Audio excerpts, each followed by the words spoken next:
Like I was saying, this is part two. Like I was saying, these machines mimic us. Or should I say, yeah, no, these machines mimic us. They do what we naturally do. We are a temple as well, because there is a combustion that goes on within your lungs. And when that combustion goes off and you exhale, you exhale this substance called carbon. So that's letting you know something is burning inside of you. Now, also, being that there's a flame inside of you, and being that you're made up of 80 something percent, if not 90 something percent water, there's a steam that comes out of you as well. You are the steam organ.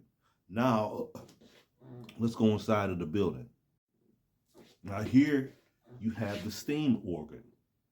Now, the steam organ is hitting these tunes, which sound is nothing more than shape. With sound and shape are of the same thing, but he's hitting these keys, playing this organ, and this steam is coming out in the wave of that sound.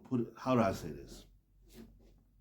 Whatever key that he hits, the steam is going through that pipe, and it's coming through, vibrating the energy of that pipe. So now you're not only having a etheric force, a spiritual force that was come out of there. If it was no steam, it would just be a etheric wave coming out of there. But being that there's steam, there is a particle that's coming out, or something that we can see that's coming out with that note, and it's vibrating that note. So it's going throughout the whole place when they're in there. But here, let's talk about the human counterpart. This is when we really start dealing with the spirit. This is where we really start tapping into the God. Now, within this place here, they've already created what you would call a magnetic field. Yeah, a magnetic field within this place. So this whole place is electronic, it's electric, it's magnetic, it's electromagnetic with all these counterparts. So now they have the human element. The human element comes in, and then you have the leader of the human element. The leader of the human element is feeding you images. He's reading you a verse in the Bible, and he's feeding you images. At the same time while he's feeding you these images, you're creating the images within the mind, and you are breathing. And like I said, whenever you breathe, after that combustion that goes on, the water that's on that lines your lungs is coming out as steam whenever you breathe. So, but here's the thing: whatever you see, it's made up of subatomic particles. Like I said, visualize the apple. Right, that apple that you see within the mind right now is still made up of a subatomic particle. It's still made up of some kind of particle. It is a wave. But when you have this image that's going on in your head, you listen to that music. You got someone reading the scripture to you, placing an image inside your head. You're breathing while that music is playing. Then you're breathing out the image that existed within. You're breathing it out, and you're mixing it in with the molecules. You are casting the spell, or you are creating or projecting the spells. I don't know how to say it properly, but maybe all of the above what I just said. See, now imagine when you get in there and then you start to sing with that organ, because when you're singing of something. What are you singing? You're dealing with words. You're dealing with spelling. What does it mean to spell? To spell means to write down a form of action or resistance, but you're doing it verbally. You're speaking out a form of action or existence, and you're creating images within the mind, and you're projecting these images coming out of your mouth.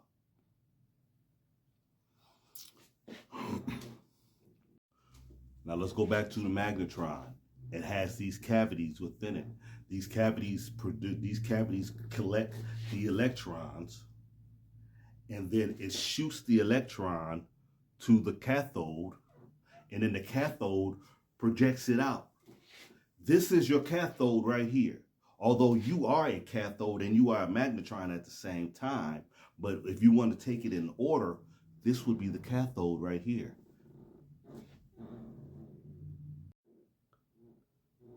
This is the cathode, the magnetron. Look, the cathode even has something that protrudes around it, so it makes it a cavity as well. Look at the lips. But here's the thing. What's going on behind this glass inside of the cathedral, inside of the temple? The organ is playing. You have people shooting visuals or breathing visuals within the air. Either they're singing it or it's being spoken, or they're breathing visuals. There's a whole electromagnetic field that's popping off behind there. You see where I'm getting at? This is like what you would call a, I can show you better. A speaker. This is the voice coil, and this is the magnet that interacts with it and creates a doggone, that makes it vibrate. This is what we're dealing with, because inside of that church, you've already created an electromagnetic atmosphere. And then that organ is playing. The people are singing hymns, and the people are visualizing behind it. They're coming together thinking as one.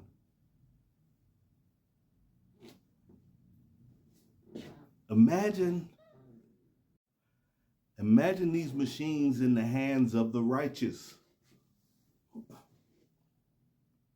Those who wish to bring about an agreeable existence on this plane right here.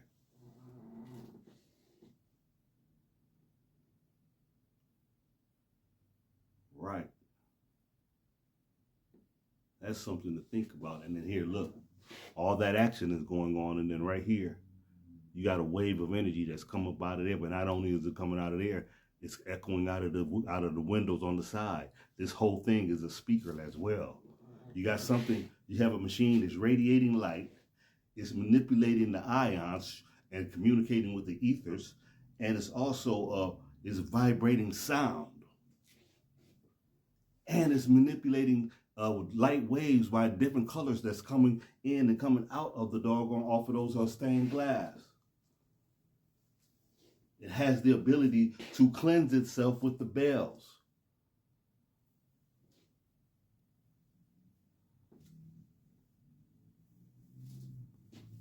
This is the thing. This is your technology. This is the technology that was left to you and I. But we have allowed corrupt beings to go in there and manipulate it and use it in a disagreeable matter or in a disagreeable way. Now, I'm not saying that all of the priests are, but they have orders they have to follow.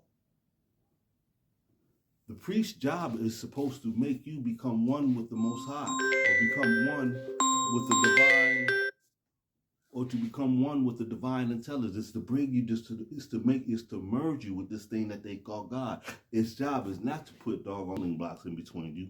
When they give you these characters that divide you between the divine intelligence that dwells within, those are stumbling blocks. When you're dealing with JC, that's a stumbling block. If you don't see yourself as the JC, I mean, you could do what you want. You know what I'm saying? But I am telling you, you are way more divine than you believe. And these machines, these were created by beings who had to use physical work to get the job done. But these beings had the skills of being an architect, and they knew symbolism, and they took what was going on within them and they took it and created this machine right here. I imagine that there were many of those machines all over the place. I bet you this little planet, when you looked at it from above, it looked like a complete circuit board, because these things were connected.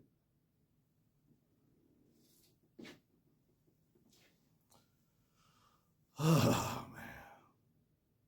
I know that was a lot, man. I'm sorry for taking up your time like that, man. But that's part 2, man. I'm going to go back and look over this here and hope that I don't have to do a part 3. I'm out. If I don't have to do a part 3, then if you want, we can start talking about the fall of the gods.